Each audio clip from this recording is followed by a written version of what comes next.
Today we are here talking about video games and whether they have ruined D&D. The conclusion might surprise you. Kill, steal, seduce. Why? Because those are the things that video games teach us to do. We're not going to stop playing video games. We're not going to stop being trained by these video games either. So does this mean that this problem of video games is going to be with us forever as TTRPG players?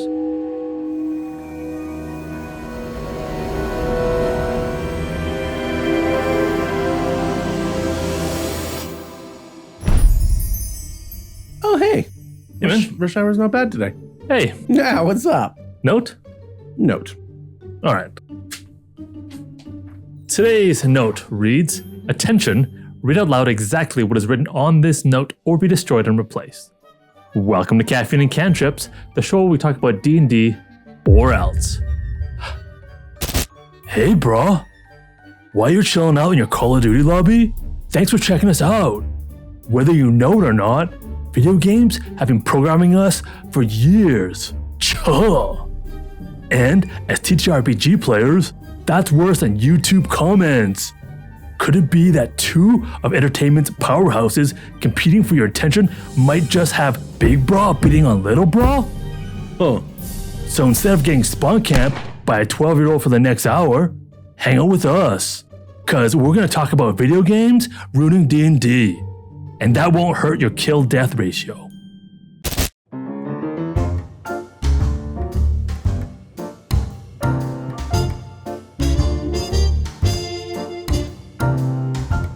Hey, welcome back to another episode of Caffeine and Cantrips. So happy you could be here. Yeah, good to see you. Yeah, if you are here for the first time, I am Byron, and this is my trusty cohort. Oh, Sean.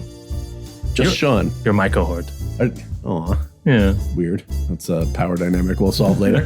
But in this case, today we are here talking about video games and whether they have ruined D&D or TTRPGs in general, or not. And the conclusion might surprise you. It did me. It really did. Me too. Yeah. So anyway, let's get into this conversation because knives out. That's the only way to go about this. Okay. Yeah. And I think to the end. Let's do it. I think I'm going to start maybe in Hot Topic land, depending on how you feel out there. It's a good store. It's. I don't think I've ever actually. No, me neither. I don't think I've even seen. Stand in the back. It'd be creepy. I've heard mention of this hot topic. The hottest of topics. Hot take then. It's probably a great store too. I'm going to call this, I suppose to open this up, the closest thing that I can really relate this to is I believe in gaming, we are in the era of fast food. So as I don't even know if I can call myself a gamer anymore, really to what I feel a gamer is. I have been a gamer in my past. I continue to play games now. And enjoy them when I have 5 minutes to spare. But when we're looking at this, what are we looking at when we're talking about games and gamers? And what does this like equate out to? Right. So roughly, sorry with the statistics and numbers off the top, but they're the best. The best. I love them. Excel spreadsheets. Yes. By revenue. Okay. There is the gaming industry is about $165 billion. This is gaming or video games? This is video games. Ooh, what's 165 billion worldwide? I believe so. Jeez. I believe so. That's bigger than entire countries' budgets. Oh, it's way bigger than the GDP of a lot of countries. Console games make up about 33 billion. Okay. Yep. PC games make up about 40 billion. Yep. And the juggernaut of our time that I'm really going to focus on as we talk about this is why I'm talking about it now is mobile gaming. That's more than both of the previous two, which is up at around 85 billion. It's so crazy. Candy Crush for the win. Right? So assume that it's a little bit higher. So with all that said, there's approximately... Raid Shadow Legends? Yeah. Not sponsored, but call us. We'll take your Raid Shadow Legend money. So funny. You're ruining TTRPGs, but call us. There are approximately worldwide 3.2 billion people who are considered gamers. That's like the entire country of China. Well, funny, like 1.6 of that is China. It's ridiculous. It's crazy. Wow. They are a huge market. Okay, so 3.2 billion video gamers. That makes a lot of sense now. Approximately, and it's really hard to tell because we're all closet dwellers and like basement people and hide in the shadows. There's 50 million with an M D&D players. So 3.2 billion video gamers. Mm-hmm. 50 million D&D players, and of those 50, just as a fun statistic, approximately 3 million are DMs. 3 million. There's like 3 of them were DMs. 3. We're real busy. No, Him, me sometimes, and you. And you. Call us. Yeah. We should get together. One of us. So, yeah, that's crazy. There's about 3 out of the 50. And these are approximate numbers because it's really hard to tell who plays D&D actively, passively, how many characters. Some DMs are players. Most players are not DMs. They just play Baldur's Gate. And interestingly enough, which will come up later, about 40% are under 24 years old. Of the gamers. Of the 50 million. No, of the Oh, TTRPG wow. players and DD Okay. players. Okay. So 40% are under 24 years old, which is actually kind of good for an age pyramid. It really is. So with those numbers out there, so you kind of have a reference of the size of the communities and who is big bro and who is little bro. Starting off on the negative, because why not? I really feel like there is a huge amount of overconsumption of what, I'm going to relate this to food, are like the pre-packaged meals. Oh, right? Twinkies. Your Hungry Mans, your Twinkies, your, Snacky Pops, whatever you want to call it. Snacky These, there is a mass production, especially in that mobile market, which is the biggest market, of just games that have quick satisfaction, whether it's a numbers go up game, like your regular farming sim games, like a gotcha type thing, where make your team better. Yeah, like all of these, they're really quick satisfaction. Something you play on the bus, something you play on the toilet. We know you do it. It's okay. You'll be watching us there too. I'm okay with that. Yeah, they're collecting my data. They're great. They're fine. They fill a purpose, obviously, because there's a lot of money there. But what they are is a lacking of depth and really kind of creativity. It's a reskin or another idea based on something else. And it's so rare to find something new or interesting, right? It has this huge amount of reliance on external sources for that instant gratification. There's nothing that you have to do to make Angry Birds more interesting. Right. Yeah. Right? Like it does it all. You aim a little bit, okay, but the game essentially does itself. Well, even these games where like you have a character running around doing stuff, doing quests and like fighting, you can play like auto mode and it goes and it fights for you, runs Idle to the RPG quest. And, like, it's Idle RPG with waifu. Idle RPG. It's basically with Diablo that runs by itself idly. Kind of. Yeah. Kind of.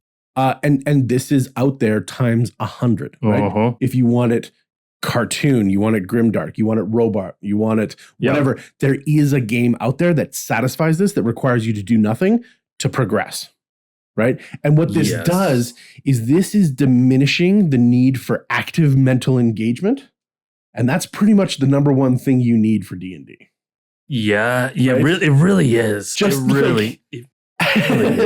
Choosing to be at the table with everyone else is kind of step number one, whether that's online or in person, right? And so when comparing the gaming community to the TTRPG community, sorry if we're getting, shit rolls downhill or whatever here, but it is really a lot of meaningless kind of cartoon, attention grabbing, small portion, what was it? Fight Club, like single serving kind of stuff. Yep. I don't need a long-term relationship with this. Oh, single serving friends. Single serving friends, on the airplane. Yep. Right? I don't need a long-term relationship, so I won't. Yep. I don't crave that, so I'm not going to get it. And if my attention continues to drift towards those things, when I'm not on the bus, when I'm sitting down and maybe at the dinner table, I'm like, oh, phone comes out and I'm off playing a game again. I'm not engaging with the people around me. There is like a stagnation. I feel that that's going to create much like some people feel going to the gym. I don't go to the gym, so people will make fun of me because, you know, I don't feel like I look like I'm supposed to be at the gym, so I better not go to the gym. And instead, I'll just continue to do the same activities and behaviors that prevent me from doing that. I think that can happen with our creativity and with what we're trying to build and bring to the table, with all the stuff that we talk about. Right. Yeah. It's very hard to necessarily exercise those muscles and exercise that kind of an idea while you are feeding yourself just this like program that's designed to capture your attention. Well, it's like if you're getting used to eating bags of chips forever and ever, like for a long time, you forget what it's like to actually go to a cookout. Yeah. Right. And have foods prepared and like barbecuing and like paying attention to the food and flipping it so you have the right sear. Yeah. Right. Sitting down, chatting with your, with your friends and family. And Now, exactly right on point with that. This type of mobile game is generally going to have, and even don't kid yourself, PC gamers, console gamers, the games that are coming out now generally have that lack of depth as well. It's why when you get a game like Baldur's Gate 3 dropping and everybody goes crazy, it's because, oh wow, they actually put a story in here that matters and it's cool and it reflects your choices and there's cool things that you can do and experience and find. And yes, they put a spoon on that table for a reason. Because somebody wants their pudding and they need a spoon. It's out there. And it stands out very quickly, much like your favorite meal stands out in your mind. Yeah, it's so rare and it shouldn't be. Correct. Yeah. With all the money that's put into these things, they're so shallow or they're so gameplay action and oriented that you're not getting that cognitive diversity in your diet. Okay. Now, I'm a huge proponent of video games over books. I will say that. Me too. Just as like the active input output, right? What you're doing, you're involved, you're active and whatnot. Yeah. But you got to be playing the right things. Right. Especially when we're considering video games versus TTRPGs. And pen and paper games. I mean, as a storytelling medium, yes, video games over books. Yeah. Now, an additional thing is there's a lot of cultural and educational restrictions that are limiting kind of our imaginative exploration because the games have to sell. And so you're not going to go and necessarily find something that's niche or interesting or kind of well curated if it doesn't make a ton of money. Well, they stay safe with whatever's worked. Right. Yeah. And that's generally your bigger studios, not your indie studios. But still, the idea is we need to make a product that people will consume and will buy. Because ultimately, our number one goal isn't creativity, isn't interaction, isn't impact. It's profit. It's cash money. Got to get that cheddar.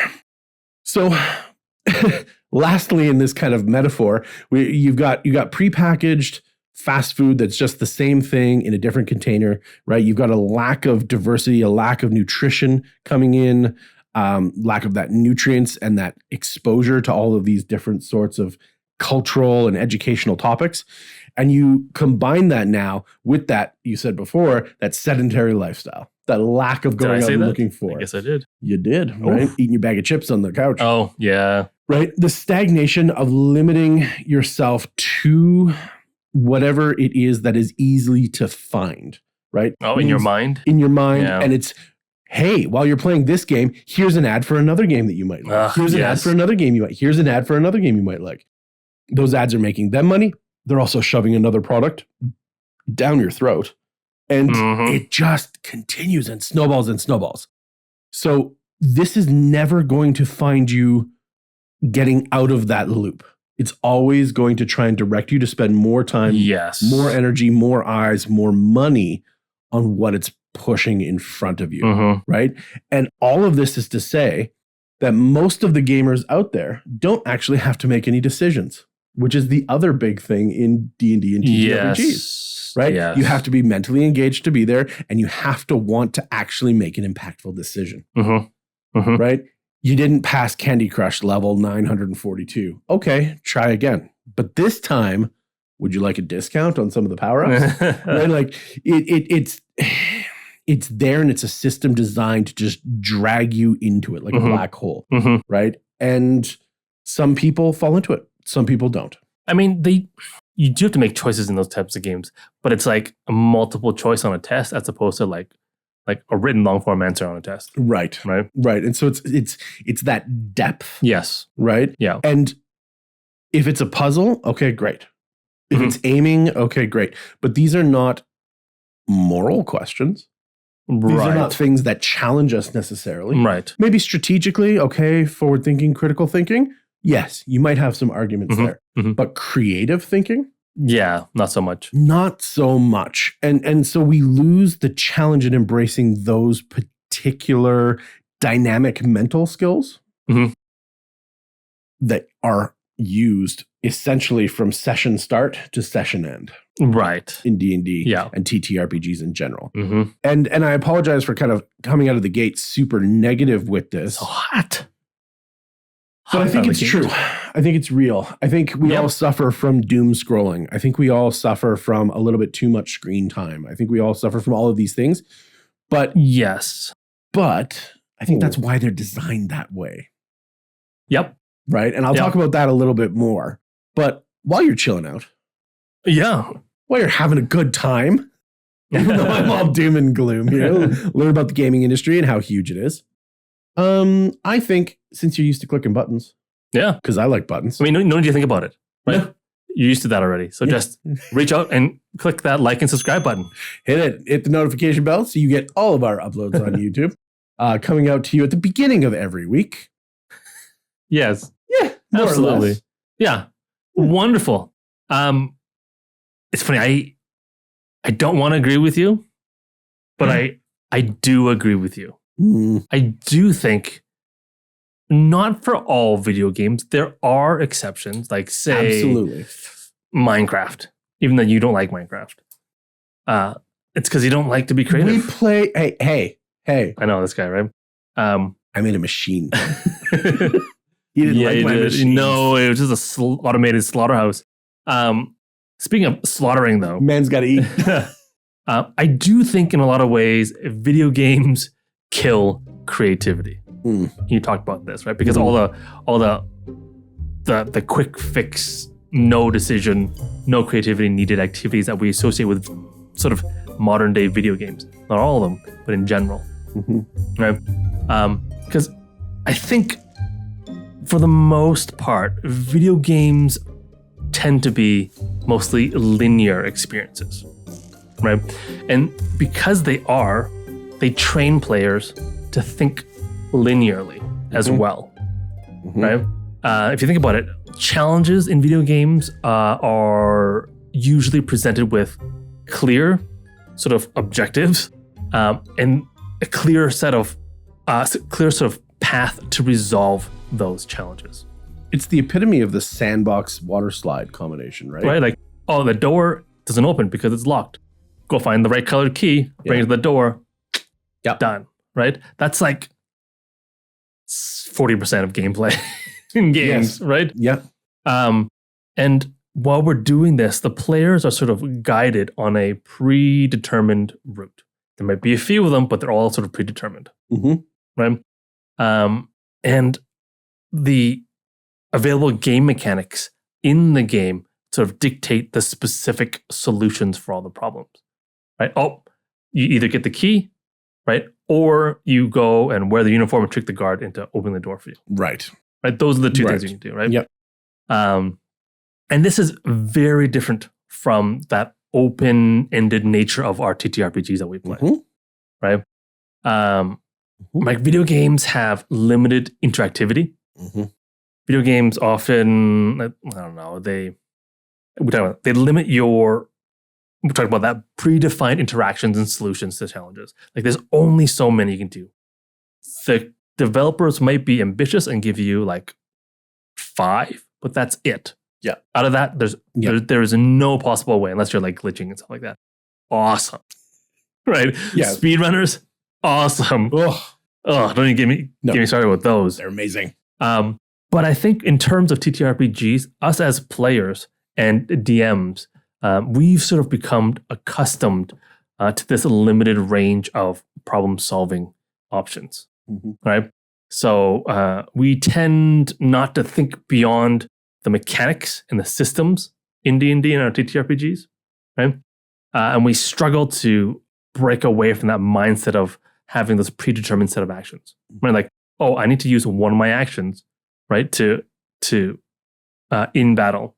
Has to be attack, has to be dodge action, right? Or maybe cast a spell, maybe hide if you have the right class, something like that, right? We don't think outside of those sort of solutions, right? And speaking of combat, very Final Fantasy-esque, right? Right. Yep. Right. My turn. Yeah. Your turn. Oh, What do you want to do? One of these use an four item, things. Yeah. right? Yeah. That's video games. And that's how we sort of approach our D&D games. Unfortunately, we tend to have that sort of box on us already. Another thing I think that video games do is they have this overemphasis on combat. Like, it's combat for everything. For every problem, you have to fight. Oh, the door's locked? You need a key. Go kill that guard who has a key, pick it up, and then open the door. If there is no conversation option. No. But it's the boss. You have to kill him. Yeah. Because video games are like this, though, us as video game players who also play D&D, we also have been trained to default to this combat solution for everything. And it is. Like, I find myself doing this. I'm like, why? I don't need to. Why don't I just talk to him? Why do my first thing I think of is to kill that dude? Or I'm going to steal that ring instead of like actually buying it like a moral character that I am supposed to be role-playing. Right. Right? Kill, steal, seduce. Right. Why? Because those are the things that video games teach us to do, right? Like, we don't want to negotiate. We don't think about stealth. We don't think about like creative non-combat solutions to any of these problems, unless we have to. Like, that's like secondary, third, tertiary. Like, it's just way down there on the options. And unfortunately, that sort of limits the richness and the variety of the narratives that we can sort of have in D&D. Because that's what's great about D&D is that you can do all this stuff. But if we don't, because we've been trained not to by video games. And it's often a facepalm moment, right? When somebody goes, well, why didn't you do this? And you're like, I didn't even think of that. Why'd you do that? Oh, I didn't even know I could do that. Yeah. Especially for when you're a new D&D player. Yes. Or a new DM even. Yes. Right? Oh, the analysis paralysis is tough to get over when you're a new player. Yeah. What can I do? Anything. But so it is a problem. I really think it is a problem. But you might be saying, Sean, okay, so then what? Okay, Sean, okay, so what? Yeah, I'll tell you what. Okay. Right? I think we need to actively encourage our players to think outside the box. Of course. Right? And explore those unconventional solutions to those encounters or the challenges that we sort of place before them as DMs, right? And when they do, we want to reward that creativity and provide sort of that positive outcomes for inventive approaches. Like, maybe it's not super inventive, but it's still outside the box. I'm going to give you some leeway for this. I'm not just going to crush down that spirit of creativity that you've got going inside you. Right? Because I think a lot of DMs, your first instinct is to do that. Like, that's ridiculous. That would never happen. Instead of thinking, that might be fun because it is out there. Maybe because it's so surprising, it might just work this time. Right? You can roll for it. Instead of me actively trying to sabotage that creativity that you've right? Yeah. Oh, so painstakingly broken free from your prison of video game training. That's why yes and is like the basic thing. Right? But it's so hard to get there. Yes. We have whole episodes. And I mentioned before, this kind of thing isn't limited to just players either. DMs, you're also guilty of this. You need to think outside the box when you're designing your encounters and storylines, right? Because if you design an encounter where you only have 4 different solutions predetermined, that's all the players are going to do. If you say, I'm going to design this, and what the players are going to do is fight and kill, and that's how they get through it. Then the players try to do something creative and you crush it. Of course they're not going to be creative. Right? So we got to catch ourselves when we're doing this too, because even as DMs, we haven't escaped this horrible training. Right? This brainwashing, it really kind of is. It's not on purpose, I don't think. No, you're right. It's just the conditioning of the existence that is video games in our lives, right? And if your DM is sort of stuck there, and you as a player are watching our show, you can try your best to solve those straightforward encounters that they design with innovative solutions, right? And do it by the book, and do it awesome, and this will force your DM to get creative. Sure. Right? Sure. Or be a jerk about it. It's one of the things that you just have to learn is being reactively creative as a DM, right? Yeah. That spontaneous creation, going by your gut and the will of the dice. Yeah. Yeah. Learning to let go a lot of times. Yeah. Yeah. And if you as a player want to train your DM to be more creative, you just start being more creative with your solutions that you come up with. Wouldn't it be handy if we had a whole episode on how to train your DM? Yeah. Dang, I think we do. So as DMs, let's design encounters with non-combat resolutions, right? Mm-hmm. We can sort of showcase to our players diplomacy, investigation, how to be sneaky, like actually sneaky without just being criminals, right? And as players, we can attempt those non-combat solutions as well, right? Mm-hmm. For example, making friends with Byron's thugs. He tried to do that. I tried to make friends with my thugs? No. Me and the other bard went in the tavern, and those thugs... The other bard and I. Huh? Keep going. I'm not a bard. I just roleplay one. I did say it at Holiday Express last night, though. Oh, dang. Not sponsored, call us. But... Use the travel points. Yeah, go. I now know, in the aftermath, you had sort of envisioned that encounter with those thugs being sort of just really antagonistic and picking a fight and having a fight. Absolutely. In the tavern. Yep. But me and the other bard, both eloquence bards, by the way. I made a mistake. Decided that we didn't want to fight. We just wanted to be friends. Yep. And of course the roles were there. Of course. Right? So it was a non-combat solution to an encounter that was designed to be combat. Shout out to Zizkander, wherever he may be. I think he did. I don't know. No spoilers. Who knows? Who knows? You did. Or is he? Cha. So yeah, when we as DMs, when we go and we make these encounters, sure have a couple of solutions in mind so you're prepared for them, like the big ones, right? Mm-hmm. But allow players to shape the narrative through their decisions, right? As you did very, very nicely and very gracefully. Oh. Right? You didn't try to force us into combat. No. Obviously, we didn't want to. Correct. Right? Because that lets us as the players write the story. Yes. Right? And it sort of creates that sense of agency that we all love so much about D&D. Mm-hmm. And that's what it's all about. Right? And like you want to break those expectations of a predetermined path. Right? Like that what should I be doing now is that sort of inner feeling in your mind, like, what should I be doing? That comes from video games. Because video games tell you what you should be doing all the time.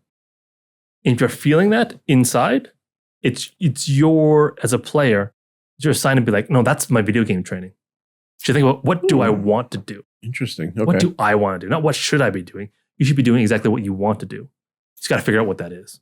Okay. Right? And then be creative about it. Yeah. Because the core strength of D&D is that it's collaborative, right? And that it's improvisational. Right. Right? Yeah. And just because we come and have all this baggage from video games doesn't mean that it's okay to waste the opportunity that D&D and TTRPGs give us to be collaborative and to be improvisational, right? So really, it's time to free your mind, right? And have even more fun. By sort of recognizing that we have been trained and that we do need to sort of actively work against that conditioning to really take full advantage of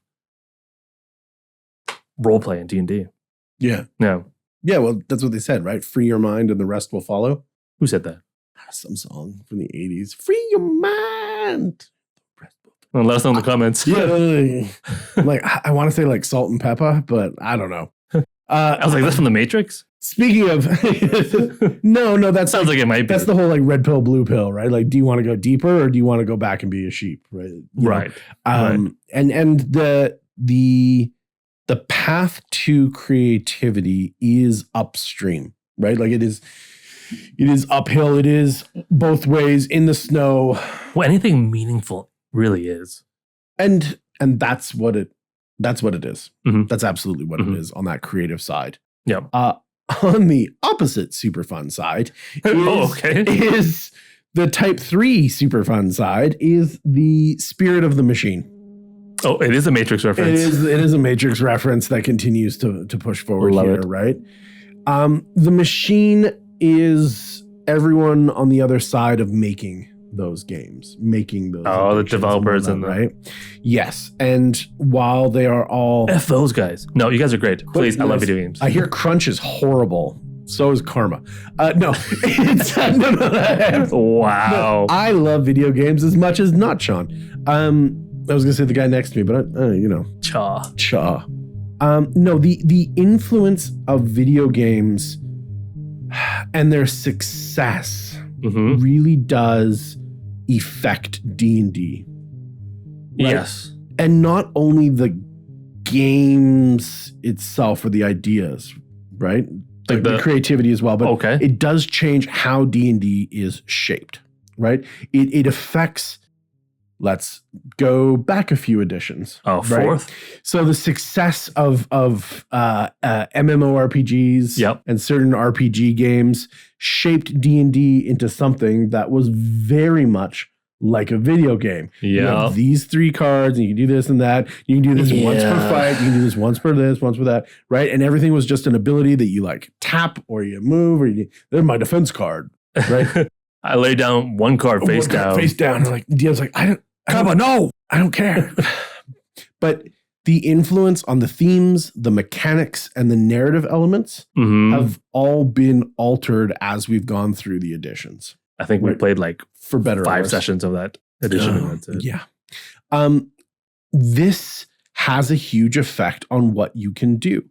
We've talked about it previously, but like in the current edition, 5th edition, they've carved out a whole bunch of the kind of negative lore and some of the nitty gritty stuff, right? This affects what you can do with the game, because if you are just coming into 5th edition, you no longer get that lore, no longer get that knowledge. Yes. And that's been shaped specifically so that you enter the game in a certain way and you play a certain way.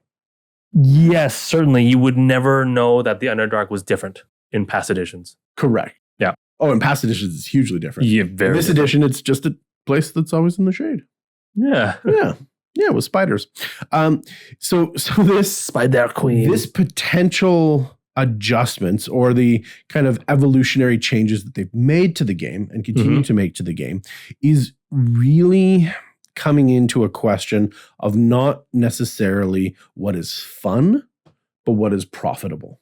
Oh, that's horrible. It is. Yeah, it's true. And so we see even, and it's do you want to buy the book or would you like to rent the book on D&D Beyond for $20 a month, right? And like these sorts of things are potentially coming out because they're being leaked, monetizing things in microtransactions. Well, yeah. And we know there was look at the VTTs. You want to play for free? Well, you might want all this extra stuff that you can get. Yeah. And you know what? If it's like League of Legends, and you get the whole game, everything, boom, free. Play as much as you want. Oh, but if you want a skin, or you want a decoration, or you want this, none of it changes the game. Maybe you have to buy new champions or whatnot. Right. But the game itself is the game. It's not pay to win. It's not whatever. I have a little bit of respect for that, right? If they allow us to mod it, okay. Maybe that's getting into a whole other place, right? But as far as the core of the idea goes, right? They are designing once again for what's profitable, not necessarily what's fun, right? Yeah, even D&D, hey? Even in D&D. Yeah, well, we know that. And this is now a modern thing for D&D that's suffered a lot of kickback, almost a year ago, right? With the OGL scandals. Was that a year ago already? Jeez. And like the monetization and like the constant creep of the products are going up and whatnot. And there's a lot of things happening that are about the corporation and not about the table. Hasbro. Right? And this is their requirement as a corporation to produce more money. Yeah. Right. I didn't say it before, but essentially D&D is approximately $100 to $150 million worth of revenue a year is what it generates. This is not minuscule. A big number. Yeah. Really, it's not a big number. Right. And when you start looking at the amount of time it takes to produce things, I know recently there was a StarCraft producer, like developer, who said that the game StarCraft 2 Wings of Liberty made less money than a mount purchasable in the WoW store. Wow. Yeah. Yeah. So how long does it take to make a whole game? How long does it take to make a skin for a horse? Yeah. And that's like a decoration thing that goes on if you don't subscribe. But not everybody knows what a skin is, right? Yeah. So this is a new decoration that made more money than an entire game by itself. Right. And so we have to ask Silence of the Lambs as a reference. Sorry, skins. It puts the skin on its own. Yeah. This is a reference to they are going to do what makes them the most money. Yeah. Right. So if we're going to release a book that's not very high quality, but we know everyone's going to buy it, then we're going to release 10 of them because we know everyone's going to buy it. We don't have to worry about the long cycle times of producing it, making it fair and fun and awesome. Yes. Right. So this becomes an overemphasis on following the market trend. Whatever they want the market trend to be or whatever the market is doing, they're going to kind of pervert it and make sure that it benefits them. Well, because if you notice, they haven't produced really much new content. Not really. And what it is, it seems to be tapering down and down and down. Right? What you get with each purchase, what you get with each release. This commercial success drives the focus on specific needs, which is FOMO. Right? Do you have the new product? Oh, you don't have the new product. You should probably have the new product. Well, I got the new product. It's not great, but I got it. Great. I don't have it. My DM has it. Oh, yes. We 3 million DMs technically spend the most money. Yep. Right? Out of that 150, we're probably responsible for like 120 of it. But that's what they're pushing to. And that's why in the new D&D Beyond, right? Everybody has to have an account. Yes. Not just the DM, not just this time. Everybody's got to pay their fair share. And this is where it's overemphasizing those certain aspects to create a market demand, which is that money. You have to pay your fair share. Yes. Right? Yes. All of this has nothing to do with the table, right? Nothing to do with the creativity, nothing to do with the fun. This is your ticket to ride. Yeah. I mean, it has everything to do with it, but not directly. Yes. Yeah. Yeah. Well, this is a barrier to entry. Right? Before we get to all the depth and the impact and the webs and the interesting stuff. And it's harder to do that than to download a free game. And become the product and become the recipient of ads and all that kind of stuff. Right? And so this leads us back to with their decisions, not about fun, not necessarily about fun, not necessarily about content. While I believe that you can't paint them all with the same brush, right? Right. There has to be people who want to produce quality things out there. And I believe that, right? I do believe that there are people that are doing their best and they're trying to create their best. And well, there's growing pains with that. Right. Yeah. But the question about genuine creative exploration does come head to head with these market trends. Well, because the people who want to make money don't like to take risks. And anything new and creative is risky. Right. Yeah. So when we start talking about not McDonald's, but an actual like steak and potatoes and vegetables and stuff, like the real meal that you can dig into. Right. That is so much harder to find and to get and to reproduce. Right? Yes. I need you to like automate creativity. No, you can't. You can't. And that's the shining star that everybody's looking to kind of capture and put in their pocket, right? Is that automation of unlimited creativity. Yeah. And I think in a way, thankfully, it is difficult. It is too difficult at this point. With AIs and whatnot, it might be something different coming up. But I think this is what's pushing against us, is that we're dealing with this kind of like capitalistic monstrosity, right? That doesn't care about the arts and about the fun and about that, right? And that's where we get to the balancing side of this, because it's not the machine that we're dealing with generally. It's the pen and paper. Le It's the papier. le papier et le stylo. Right? This is where we're trying to look at D&D as a social activity. Okay. And this competes with video games, in my opinion. Yeah. And so this might be another hot take, but I find that D&D is inherently a social. Generally, it promotes face-to-face interaction, whether that's through a webcam or that's in person. Generally, being more old school, I suppose, in the idea of this, face-to-face is far superior to webcam for me. Right? The experiences, I think. Absolutely. Yes. I'd rather go to the concert than watch the concert on TV. Right? Mhm. There's something about the energy of being there in the room, seeing the expression, feeling the emotion, feeling the intensity that I don't get when I'm separated on a VTT or whatnot. Right. But I think D&D promotes that. I think D&D promotes, obviously, that shared storytelling, that exciting collaborative decision-making that we're talking about. And what it really does is it's fostering that unique communal experience. The collaborativeness, yeah. Yes. Video games don't. Even if you're in a multiplayer lobby, how often are you in a LAN party? Like old school LAN party where everybody takes their computer over to somebody's house. Old school. Right? You're not doing that anymore. It is a form of social interaction. Don't get me wrong. Raid night is raid night. But I haven't done raid night in so long. Yeah. And I believe that there is something to being together with a group of friends online doing the same activity that counts as part of your love language or part of your quality time spent.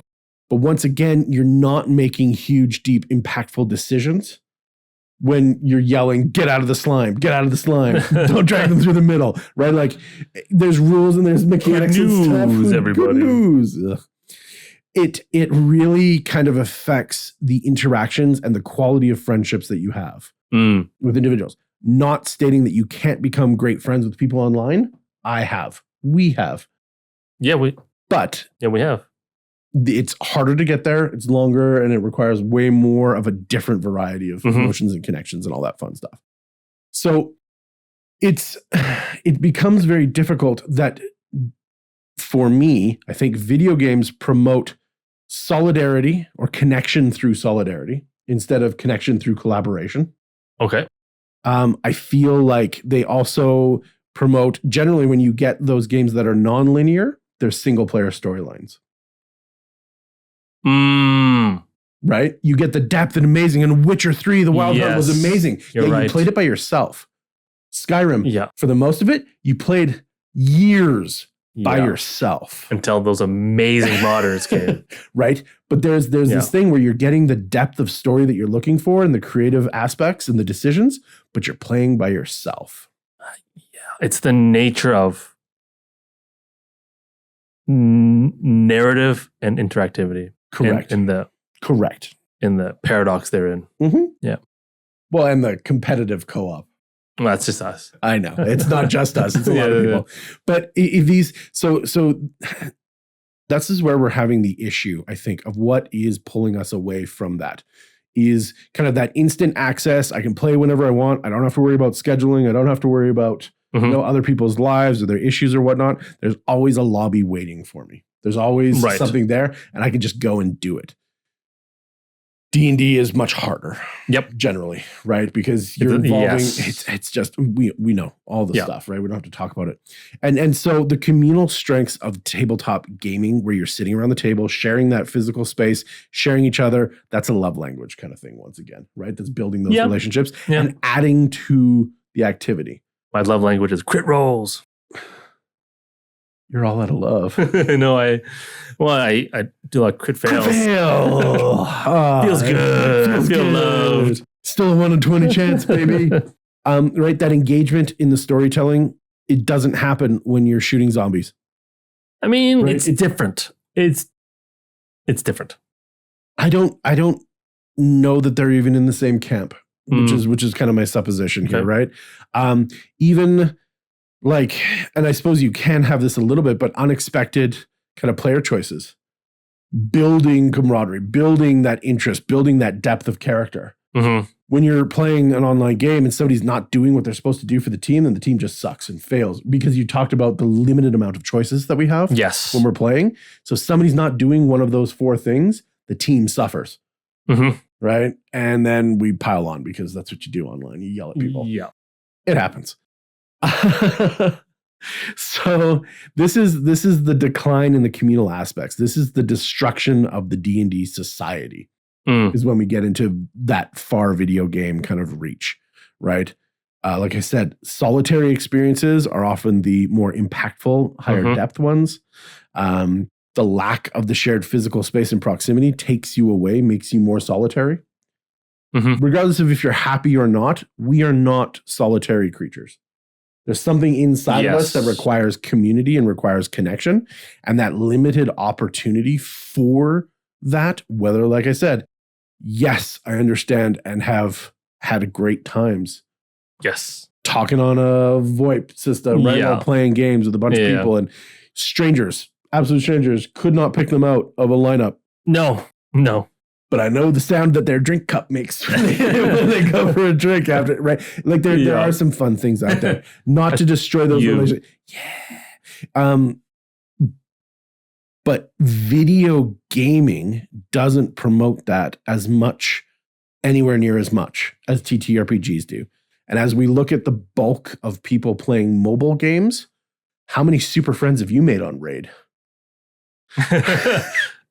So many. A big fat guild of so many super, right? Like, most games that I play, I don't know that I've ever actually really gone out and played too much with other people. I've joined guilds, but it's just because you get advantages. Yeah, and just like 2 buttons and you're in. I don't have to get to know anybody. I don't have to get accepted. I don't have to get whatever. It is just this faceless anonymity that's just bulk numbers that push towards things. Yeah. And I don't like that. Yeah. Comparatively. I think the big difference is that video games, you're just doing something together. Like mostly destroying things. You're sort of achieving objectives together, whereas D&D and TTRPGs, you're actively building something together. Yeah. A story. Yeah. Mostly, I think. I don't recall a single video game in which you can build a story with your friends together. Not one. I don't know.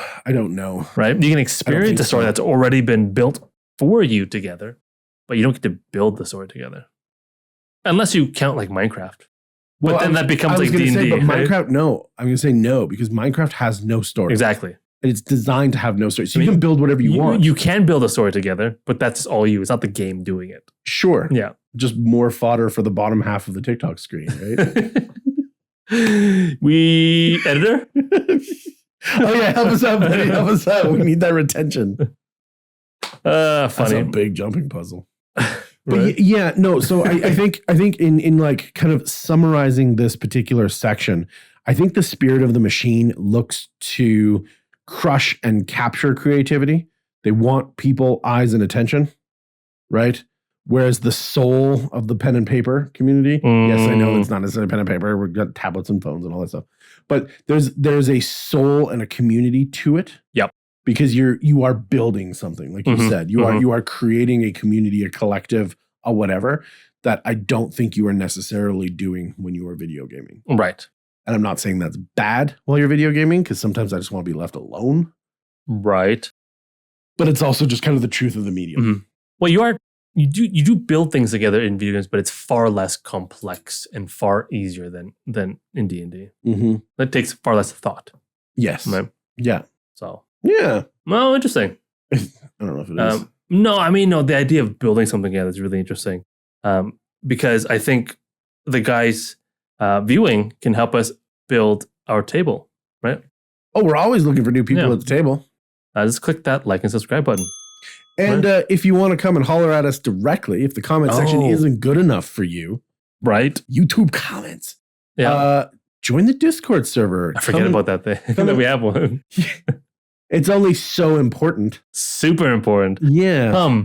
Denigrate Byron. Bring it. It's I in can the, take it. It's in the rules. It's in the rules. Yeah, Byron. Oh, is we should the put that in the exception. rules. Yeah. Okay. When attacking Byron, there's exceptions. You can break the rules. Be respectful, except Byron. Yes. Yeah. Come at me, bro.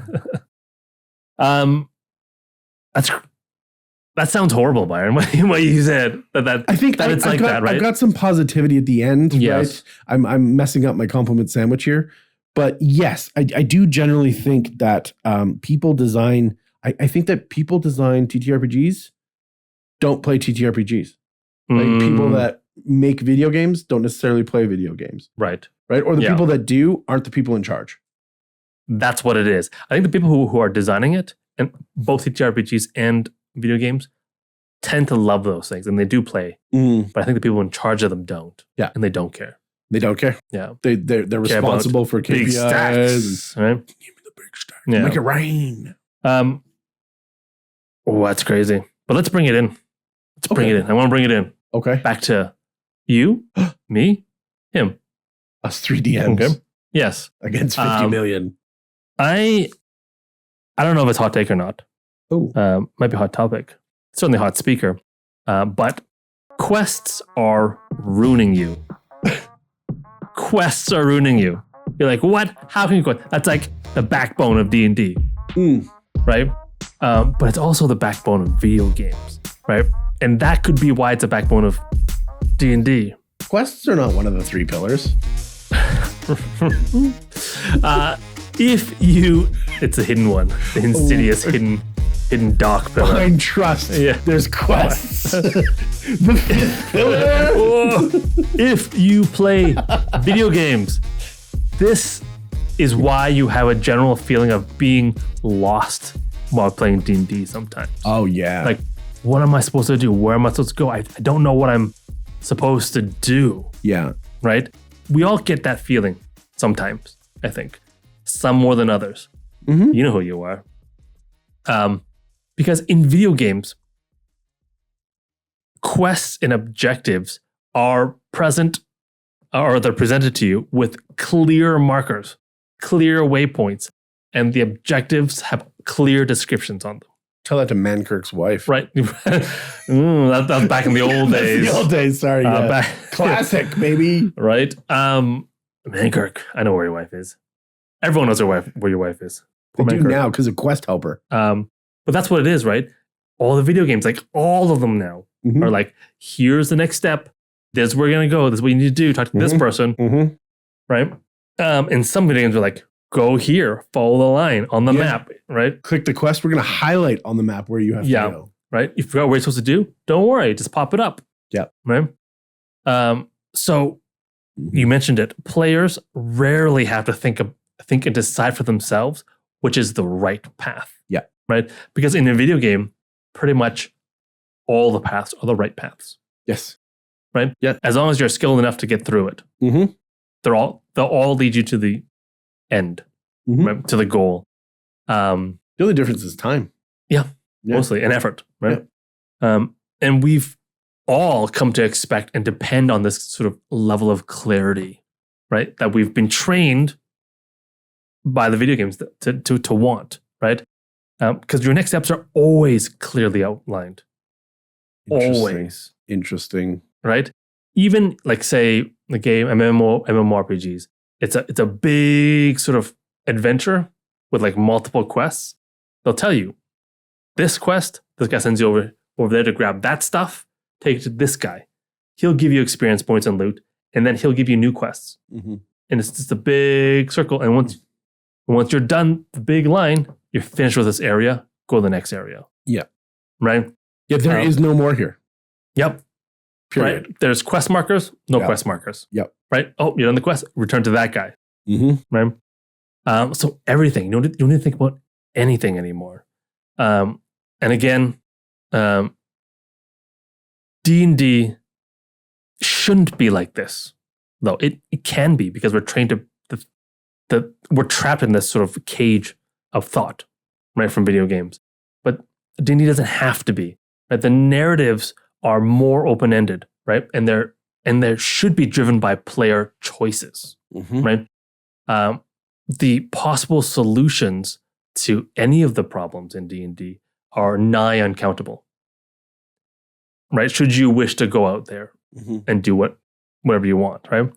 And again, both DMs and players have sort of a mindset, I think, where the DM creates and gives quests to the players for the player to deal with, just like in a video game, Yeah. right? Yeah. And I think it should kind of be the opposite, right? The players should create their own objectives and then present those objectives to the DM for the DM to deal with. This is what I'm doing. This is where I'm going. This is what I'm looking for. So you need to go and build it for me. Shout out Right, episode 41. right, if it's not there, yes, right? And the campaign, right? Right? And this is a big paradigm shift from both DMs and players, because I know you have thought about that, seen it this way, and so have I. Mhm. Right? Where what's my next quest?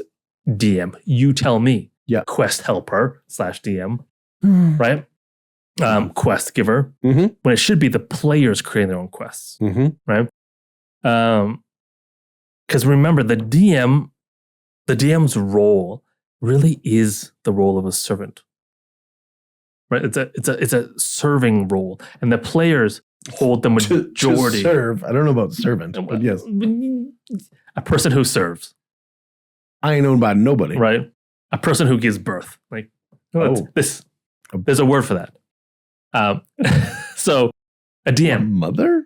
a DM, Oh, I'm a mother. and Tell you what. then big mother effer.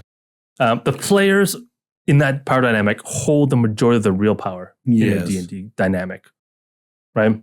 Yes. Even though it doesn't at first seem like it is, definitely the Mhm. players hold the majority of the power there, right? Mhm. So it should be the players, I think, responsibility to build their own quests and give it to the DM. Like, this is what I'm doing. Mhm. You deal with that and you come back to me and I'll execute it, Mhm. right? And whatever happens, and we'll figure out another, Or execute it. right? The next step of that quest line. But I get to decide as a player. It's caffeine at like 3. I love hitting these. You do hit the microphone a lot. So says the editor. But it's our responsibility as players to go and create our own quest lines, Right. right? Because then they're not quests, right? Thinking about them as quests sort of ruins us. Mhm. Just thinking about what I want to do, and that's it. What's my objective? It's not a quest that someone gives me, right? It's something that I put in the world as a player, Yeah. right? Oh, the king says, I need you to go and save the princess from the dragon, right? It should still be the player's responsibility to create that path for themselves or not, Sure. right? I choose to create this quest or not, Yeah. right? Or I can go and just make friends with the dragon and F the king, You Right. can. You Right. can. Well, in DD, you can. or F is the king's donkey and have like Excuse me? an army of half donkey, half dragons. I've seen that movie. Pixar, I'm looking at you. Is it Pixar? DreamWorks? DreamWorks. Great movies. But yes, so we got to break out of this mindset and create more half donkey, half dragons. F Okay. your donkeys. So says Sean. Right? Hey, as a player, that's my responsibility. Yeah. Right? Weird. Okay, sorry. I threw you off there. Sorry. Yeah, no, I was just like, aren't donkeys sterile? Oh, maybe it's just his name. Or is it mule? No, mules are. Mules? Sorry, donkeys are like an entire species. Okay, cool. I think. Let me know in the comments. Or Google, are donkeys sterile? and let us know. And that will be forever on your Google history there. Yeah. Yeah. Not the worst thing I did today. But I think there's a lot of negativity, I think. A lot of things that like video games were sort of down on for. Mm. But I think, I don't know. I think it might be inevitable though that video games will take over everything. D&D, TTRPGs. Dun, dun, dun. Kinda. Okay. I like the kinda. Yeah. Yeah. So yes, we've been trained by video games, right? Video games are really, really fun. I love video games. I keep pushing A to skip your dialogue, but It doesn't work. It's just collaborative. I'm pushing X, like veto. And we're not going to stop playing video games. No, truly no. Because we're not going to stop playing them, we're not going to stop being trained by these video games either. Right? So does this mean that this problem of video games is going to be with us forever as TTRPG players? I don't think so. I don't think so. So there's hope, I think, in the future. I know you do. But let's jump into the past a little bit. Oh, okay. And let's go on a journey. We're going to go back to the future. Exactly. Nobody's ever done that before. Great movie. I want to talk about how video games, basically, if you think about, I guess, at least D&D and TTRPGs, and sort of its place in the storytelling mediums. Okay. Right? Video games are just the latest step in storytelling. Okay. The first one was just spoken word. You have the storytellers that go from tribe to tribe, city to city, telling stories. Right? That's how stories were told way back in the day. That's how they were shared.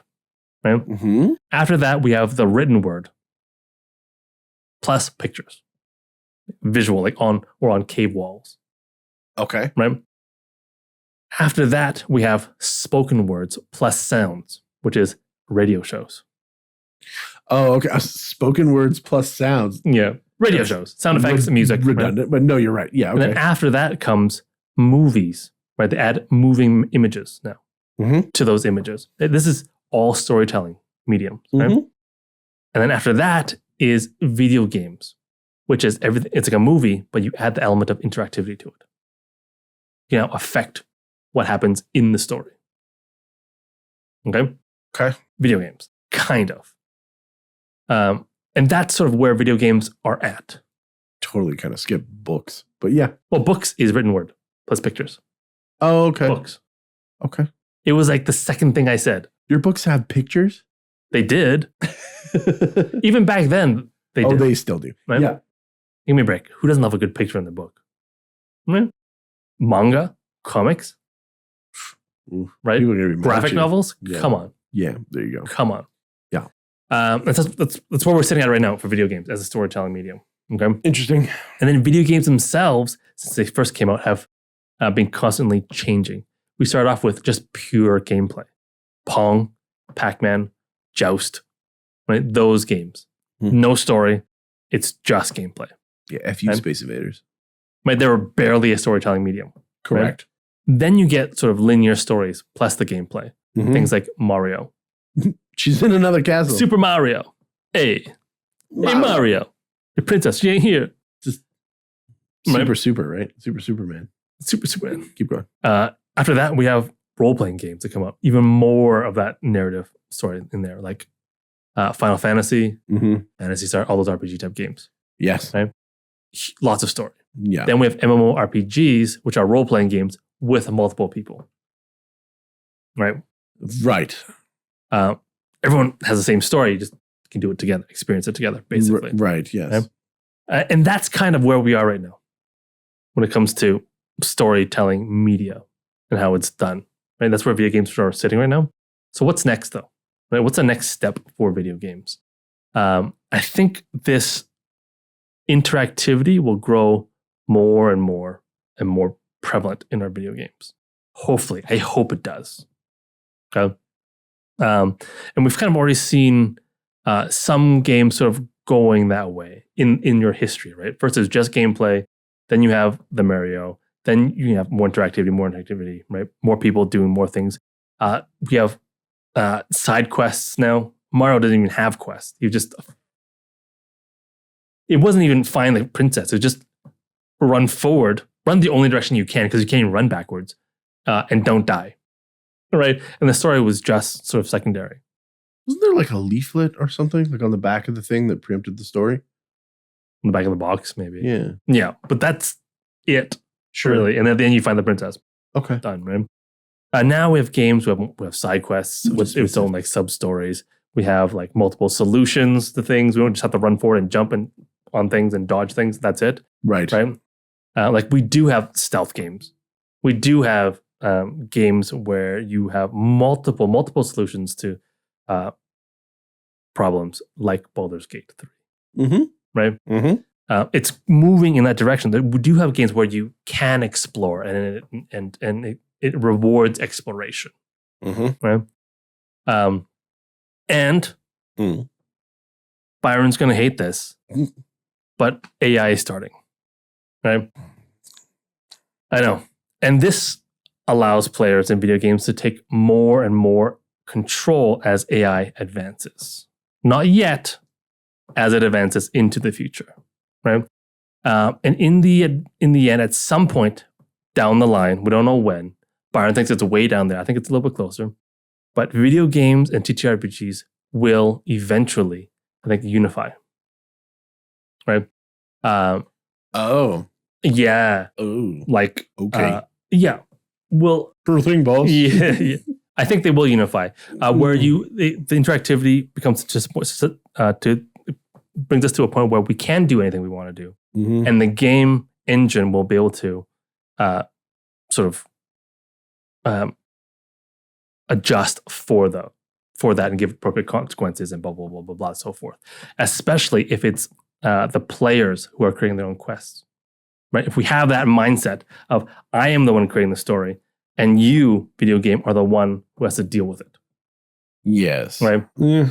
And I think at that point, that's when we can finally be free of the shackles of great video games, right? When we are, when playing a video game, when being creative is rewarded within the video game. That's, I think, when the video games are able to do that and accommodate for that, that's when we're finally free of video games, but not until then. And I don't know when that is going to be in the future, but I do believe that we're getting closer and closer to that point. Yeah. You've got that look in your eye. I knew you hate it. I hate AI. it. I loathe AI, it. you hear that? Yeah. Everyone, welcome to Robot Overloads. It's troubling. I think I do appreciate what you're saying, and I am thankful for your optimism. I have reined that horse in. I think it's far too complex a thing where we will hit danger before we will hit success to get to the levels that I think that we're looking. I don't disagree with that statement. Cool. But I think we will anyways hit that level. Yeah, maybe. If we don't die. I mean, I think that we're far more likely to have a real life Matrix than we are to have like a TTRPG, which I guess it would be the same thing. Yes. Just sim your life. Right. It's a great game. I for one enjoy being a battery. I do like the idea. I do like the idea, and when we get there, hey, that's great, that's awesome. I just don't know how long. I don't think you'll ever see it. You hit the danger, and then that'll be that'll be it for us. I don't know. Once again, I don't think in our lifetime. I think it's too complicated a thing. Unless of course aliens do exist, and we're gonna get slingshot again. Anyway, super awesome. We're gonna be in our retirement home. What? Playing the ultimate video game unified D&D. The ultimate D&D. It could be a very cool thing. It would be an extremely cool thing. I think that perhaps we're going to have additional layers of how to tell stories in between that, what you're looking for and where we're at now. Like just straight up download emotional impact stories into our brains as memories and stuff. I don't know. Yeah. I do not have a magic 8-ball, and I'm not Nostradamus. It's called brain dancing. Is it? Cyberpunk players. You know what I'm talking about. Well, I'm going to take this baby out for a waltz. No, I think that if we are to be truly successful TTRPG players in the world of video games, as they exist now and not in the faraway future of 2052 for Sean. If it's 2052, that's awesome. Yeah, are you gonna be dead by that point? No, I think. Oh, I hope not. I'm gonna say I think that the game is dead, but long live the gamer. I think that we need to. This is the positive side. Inspiration from successful video game genres is a point of inspiration that we can take and then brainstorm out and have a whole bunch of fun with it. And many of you out there have. So now when we're looking at certain things like this, successful fantasy RPG video games inspire D&D homebrew products, not the functional basic ones that system, the spirit of the machine is doing. This is DM's Guild. This is Drive Through RPG. This is where we are creating the content that we want to see, that we want to have, right? And we're taking inspiration from video games. So, for instance, I thought it would be great to have a harvestable, then manufacturing kind of set of rules in my game, much like the Monster Hunter series, right? Where you can go out and kill big monsters and then bring back parts and make your gear better in a mundane, not magical way, because 5th ed and magical items is a little shallow for my liking. This is amazing, but I need to make the rules, or somebody else is making the rules and then I'm buying their product from them. Again, D&D mirroring real life, right? It's the players creating their own quests. It's the players in real life creating their own creating D&D, their own content so that they can then play it. And this is absolutely true. So whether this is themes, you know, maybe you want to build your own Ark-like thing, not Moses, the one in space with dinosaurs. Oh, yes. Right? If you want to build that as your D&D game, as like a survival I would play that campaign so hardcore. Like, that could be really cool. And taking those themes, taking those mechanics, taking those narrative elements. In playing some games recently, I've seen certain things and I'm like, oh, wow, that little nugget is beautiful in this quest. I could do so much with this. Right. Yes. Right? Yoink. And that's going in the bag where all my ideas are percolating. And when I have the time to pull it out and water slide that baby up, I'm going to do it. Right? This is part of what we're doing when we're going out and experiencing these games is we are in a way adding to that diet that we're talking about. You can go out and find amazing parts of the systems and bring those back. You don't have to take the whole thing because you can't, right? Some things are incompatible.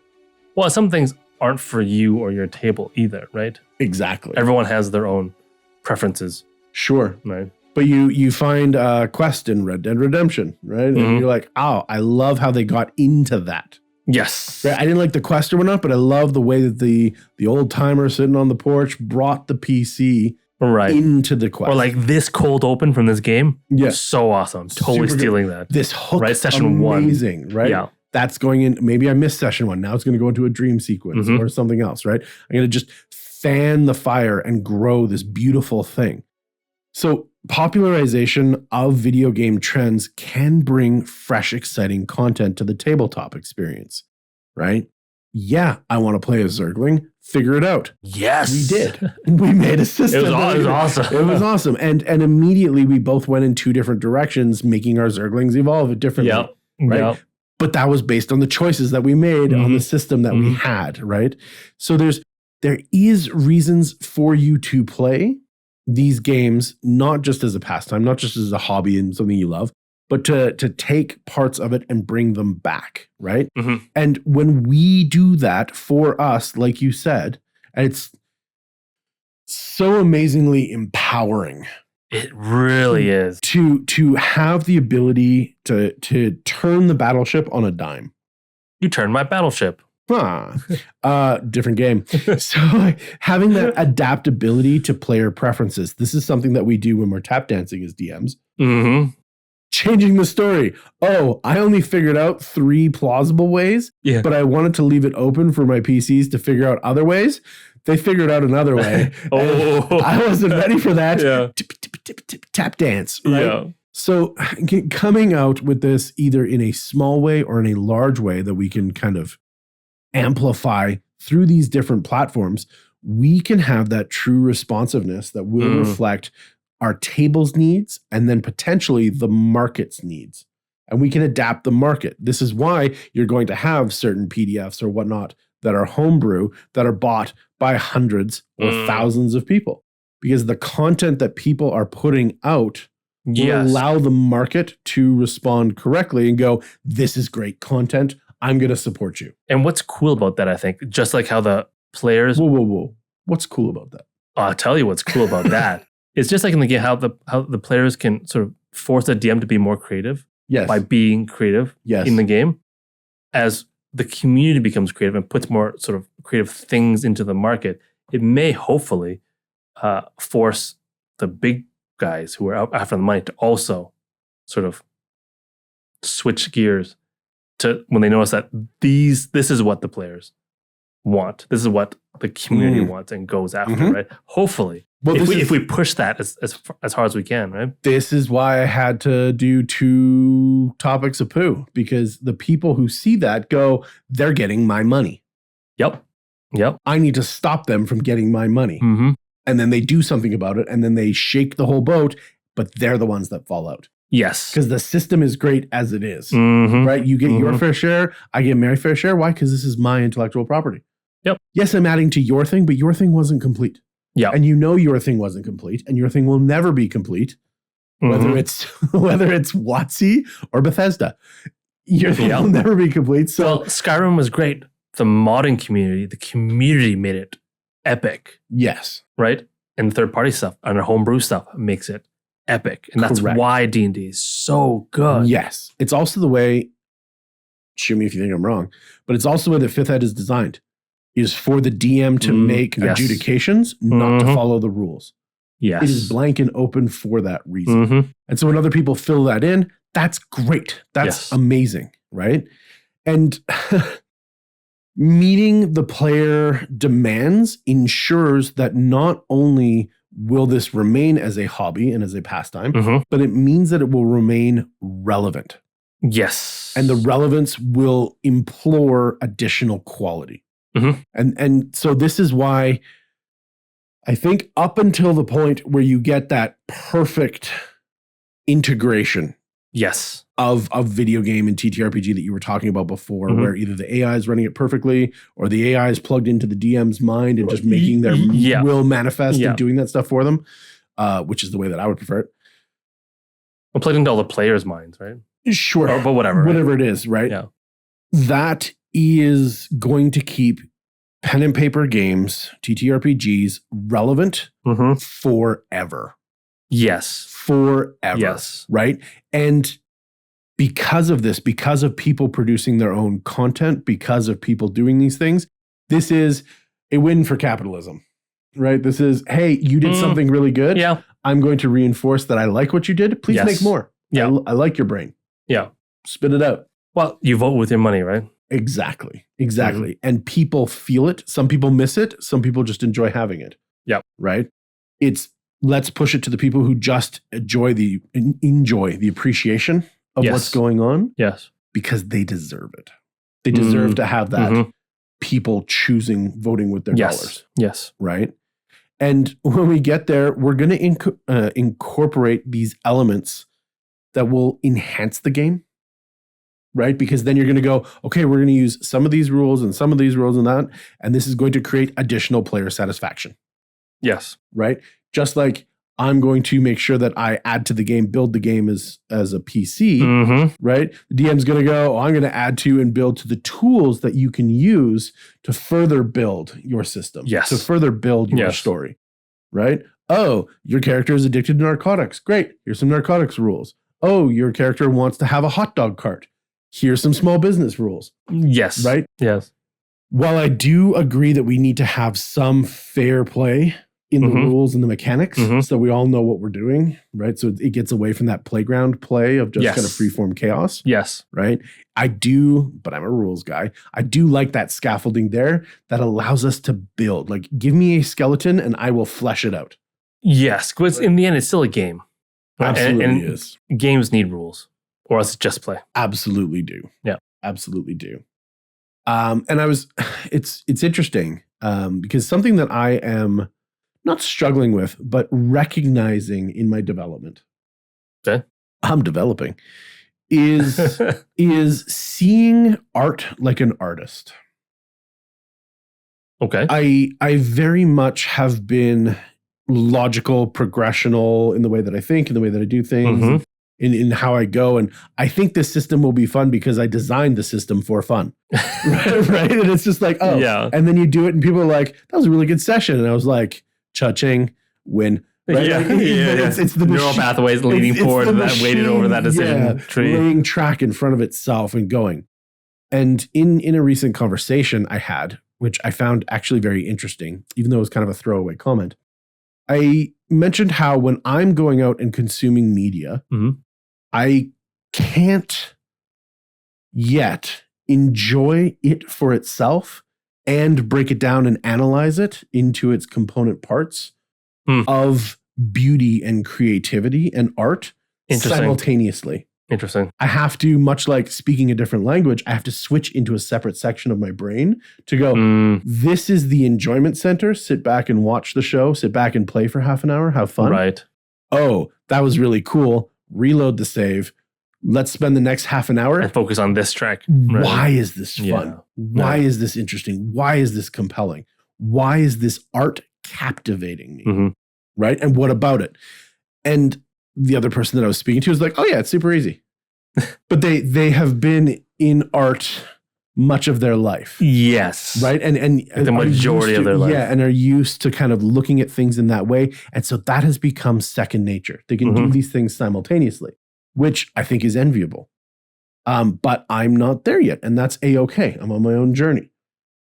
It does mean that I have to do things twice. Boo. But but if something is good enough that it catches my eye, it is worth doing twice. You can enjoy it twice then. I can. I can probably enjoy it 3 or 4 times. Yeah. But that is viewing art like an artist. What about this is compelling me forward? It's So how does that sort of relate to D&D then? Well, I heard another quote that said, choosing art is like stumbling towards the kingdom of God. Whoa. Okay. Sorry, levels.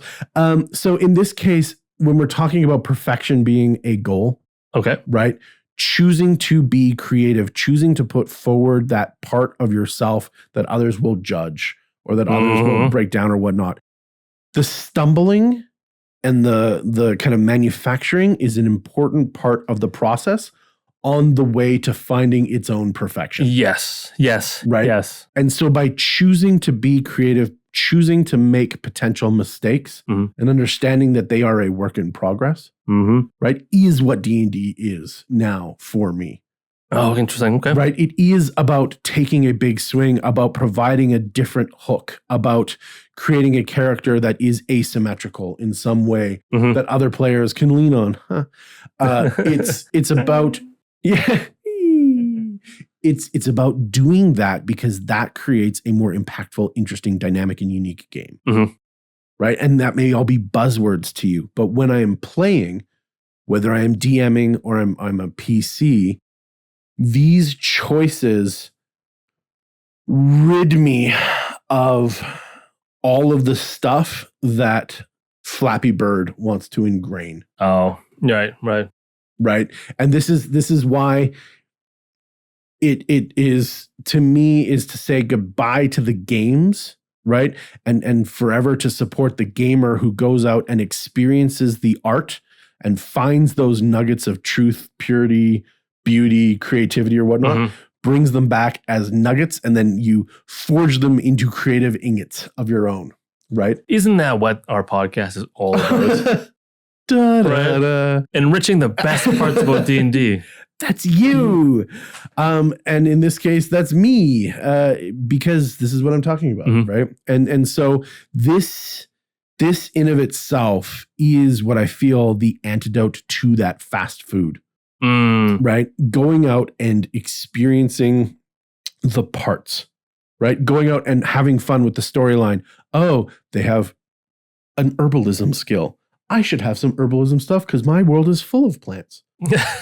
My world has no plants My at world all. is no, it is barren. It is low texture, guys. I need you to save everything on the They're lowest just triangles. settings. The LOD is messed up, guys. Yeah.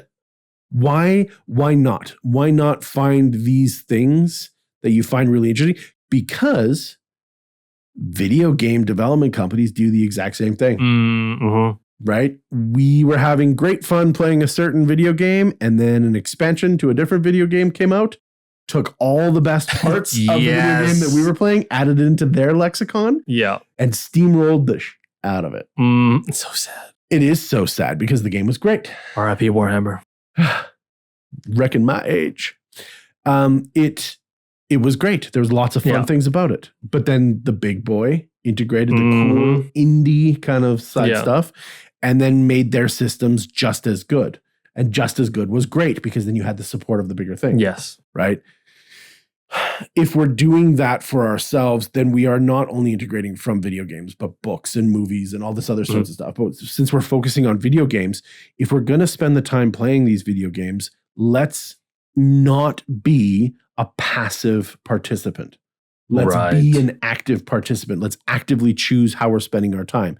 And if that is playing your 100th round of whatever it is, so be it. Right. Go for it. Have fun. But you might notice something in this playthrough, in this run through, in this round, whatever it is, that was slightly different. And you go, wait a minute.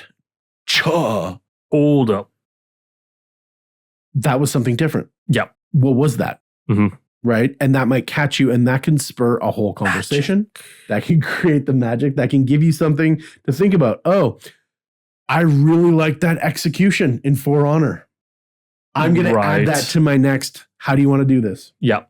Right? And then people are going to go, oh, that's brutal. That's sick. And you're like, stole it. It is. Hey, it doesn't matter. Yep. It doesn't matter, right? There is no stealing in art. There is no stealing in art. Yep.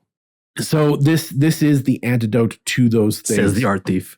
I don't know what you're talking about, $1 billion. Yeah, this is the antidote to that overconsumption, to that limited nutritional diversity, the sedentary lifestyle, because you are actively seeking depth. You are actively building something for others to integrate with. You're just saying, do your own cooking.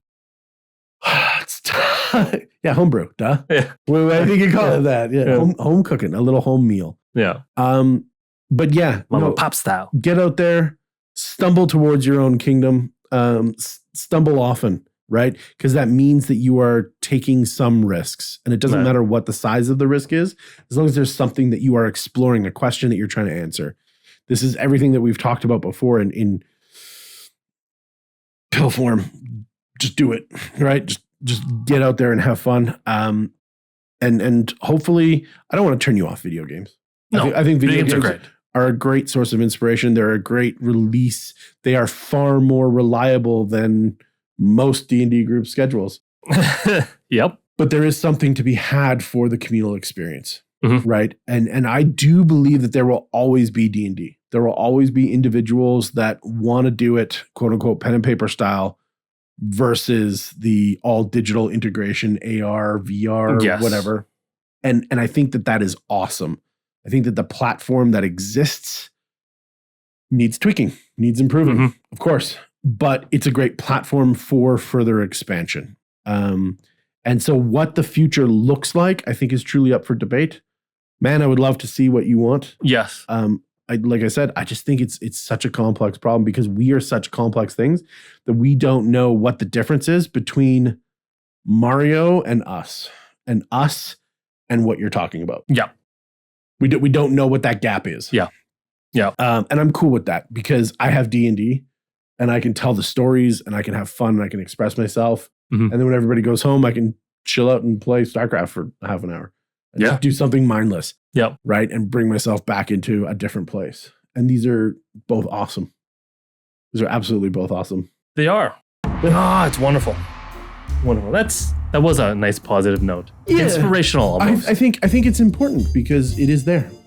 Just like anything, the more attention that you pay, the more you get out of it. We say that a lot. The more you put in, the more you get out. Right? Yeah, man. watching you put in an hour and 26 minutes. Hopefully that into 12-year-old this had to podcast. like go take out the garbage or something. If you're Yeah. still getting spawn cam. Mom, just this won't move guy, around. he's not moving. Mom, what's it? He's probably watching a podcast or something. How are you gonna keep entertained for 90 minutes and just keep sniping me? Mom, give me some more chips. Pizza rolls. And in the meantime, thanks for watching, guys. This has been Caffeine and Cantrips, coming at you live at filming. I am Sean. I hope I'm still alive when you see this as Byron. And we will see you the next time. Or else.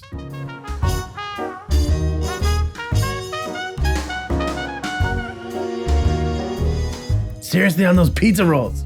Ma! Have you seen this cat, Ma? Seen this cat? I think he's spawn camping me. He's spawn camping that guy. Freaky looking. Ma! Ma! Ma! Get over here, Ma. Ma!